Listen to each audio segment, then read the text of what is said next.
Fox News contributor, former Clinton pollster Doug Schoen, president of the America Rising PAC, Alexandra Wilkes, and host of Bulls and Bears on Fox Business every weekday at 5 p.m. Eastern on FBN, David Asman. Great to have all of you with us tonight. Thanks for having us. Doug, I'll start with you. Sure.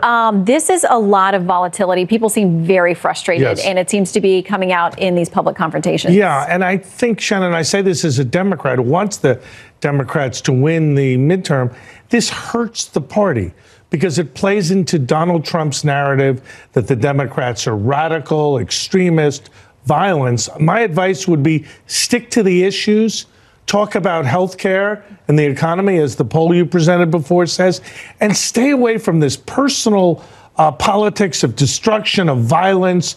David Brock is a force who represents everything I think is wrong in politics. And I hope we Democrats can win constructively and not through activities like this. Well, and Alexandra, we have video, too, of a confrontation that former House Speaker, hoping to be House Speaker again, Nancy Pelosi faced.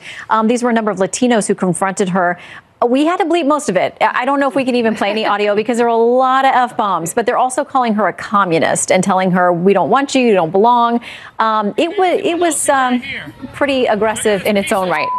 Sure. You know, look, I think that there's a way to campaign hard and campaign aggressively without resorting to these tactics. And on a personal note, I happen to know the young woman in Nevada who is running the gubernatorial campaign out there. Her name is Kristen Davidson. She is one of the brightest women working in Republican politics today. And the fact that she couldn't go through a day on her job campaigning for a candidate she believes in without getting bruised up is just absolutely absurd at this point. It's horrible. I'm so glad to hear Doug say that. It because is. He, as a member of the Democratic Party in good standing, Yes, sir.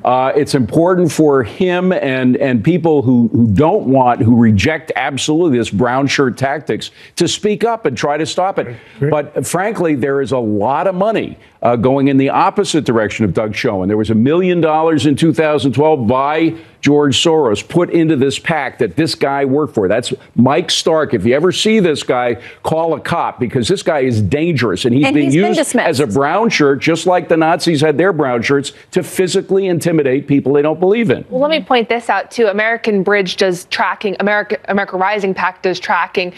We have trackers out there across the country right now who are filming candidates without incident. This guy was hired by American Bridge after being accused of battery 2 separate times. Yeah, he did it twice before. I mean, what an absolute negligent hire on their part. Yeah, he's not working for them anymore, as we know of for tonight. He should have never been working with them in the first place. Yeah, I agree with that. And after twice being arrested, for them to get him a third time, it shows you what is in the mindset of David Brock, George Soros, and this big PAC, which frankly can't be dismissed too easily, unfortunately. But look, Shannon, as a Democrat, I look past this stuff and say we're 7 points ahead according to the polling you read.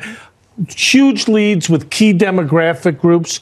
We're on target not to win the Senate, but to win the House. The only thing I think that can really screw it up is people like this creating an impression of real hostility and volatility and violence. Well, I would harken back to 1968. 1968, the Democrats had a chance to win the presidential election, but the SDS radicals got out in Chicago, created riots in Chicago.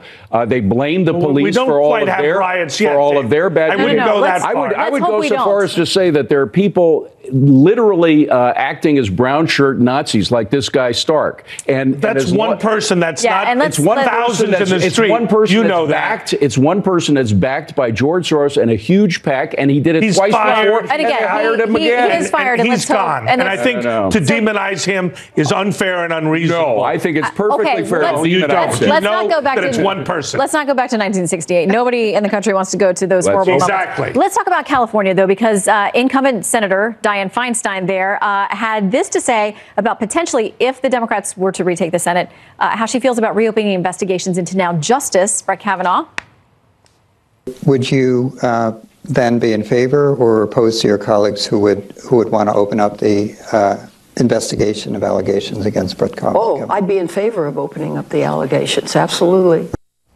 Well, Alexandra, you know she's in a tough race there because she's got a challenger running to her left. She couldn't even get the endorsement of the state party because they felt like she wasn't progressive enough. Absolutely. And, you know, she fouled up the Kavanaugh hearing so massively with her decision to withhold that important information that she may well end up costing her colleagues the Senate. And now with this talk, it appears she's on track to cost them the House as well. Because when independent voters hear talk about impeaching Justice Kavanaugh, impeaching Donald Trump, they start to say, wait a second, this party is too extreme. This is too extreme of an alternative. And Doug, I know there's a split within the Democrat Party because there are some who say, listen, to stop talking about impeachment, and others say, no way, we shouldn't shy away from it. Let's tell voters exactly what we want to do. Shannon, I'm with those who say no talk of impeachment of Donald Trump, no talk of impeachment of Brett Kavanaugh. We have the separation of powers.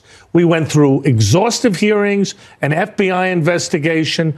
I had my doubts about Kavanaugh, but he's confirmed. Let's move on and let's go forward the way Americans go forward together and recognize that we have a unique experiment in democracy that we need to protect and indeed. Could you imagine if he was head of the DNC? I mean, this country would be a very different. I agree with 100% of what he said. However, if the Democrats win the House in the midterm elections, guess who's going to be the head of the Judiciary Committee of the House? Jerry Nadler, who's the one who's leading the charge for impeachment.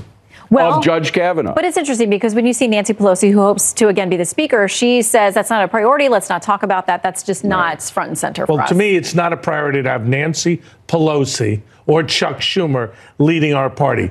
The voters have made it very clear they want fresh and new leadership. And my advice to the Democrats would be no impeachment, new leadership, a new agenda that's centrist and inclusive. All right, we'll leave it there. Doug, Alexandra, and David, thank you all for joining us. Thank you. Thanks for having us. Thank you. All right, midterm.